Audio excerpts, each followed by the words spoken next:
അവര് അഭിനയിക്കാൻ വരില്ല. പപ്പ ഒരു വീഡിയോക്കകത്തുണ്ടായിരുന്നു, അമ്മയും വീഡിയോക്കകത്തുണ്ടായിരുന്നു. ഡയലോഗ് പോലെ പപ്പായിക്ക് അമ്മ ഇതുവരെ ചെയ്തിട്ടില്ല. അങ്ങനെ ചേട്ടനൊന്നും ചെയ്തിട്ടില്ല. അപ്പൊ ഇവരൊക്കെ ബാക്കിൽ നിന്നിട്ടാണ് ചെയ്യുന്നത്.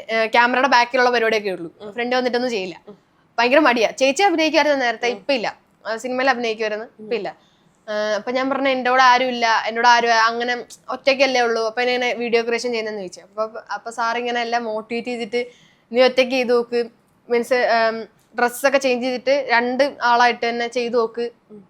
അങ്ങനെ സാറിന്റെ മോട്ടിവേഷൻ കാരണമാണ് ഫസ്റ്റ് വീഡിയോ ഷൂട്ട് ചെയ്തത്. ട്രഷർ ഹണ്ട് ആയിരുന്നു ഫസ്റ്റത്തെ വീഡിയോ അല്ലേ. അമ്മ അവിടെ ഇരിപ്പുണ്ട്, അപ്പൊ അമ്മയുടെ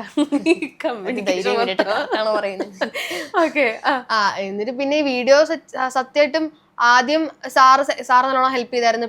പിന്നെ ഞാനും എനിക്ക് ഓരോരോ ഐഡിയാസ് തോന്നുമ്പോഴത്തേക്കും സാറിനെ വിളിച്ചിട്ട് ഇന്ന ട്രെൻഡ് ഉണ്ട്, അല്ലെങ്കിൽ ഇങ്ങനെ ഒരു കാര്യമുണ്ട്, ഇത് വെച്ച് നമുക്ക് കണ്ടന്റ് സെറ്റ് ആക്കിയാലോ, അങ്ങനെ എനിക്ക് തോന്നുവാണെങ്കിൽ ഞാൻ സാറിനെ വിളിക്കും, സാറിന് തോന്നുവാണെങ്കിൽ എന്നെയും വിളിക്കും. എന്നിട്ട് ഞങ്ങളെ രണ്ടുപേരും കൂടെ ഡിസ്കസ് ചെയ്തിട്ട് സാറിന് അറിയുന്ന കൗണ്ടറൊക്കെ കയറ്റി തരും, എനിക്കും പറ്റുന്ന കൗണ്ടറൊക്കെ കയറ്റും. എല്ലാം കൂടെ ഡിസ്കസ് ചെയ്ത് സെറ്റാക്കി ഒരു വീഡിയോയുടെ സ്ക്രിപ്റ്റ് ആക്കും. ഓക്കെ.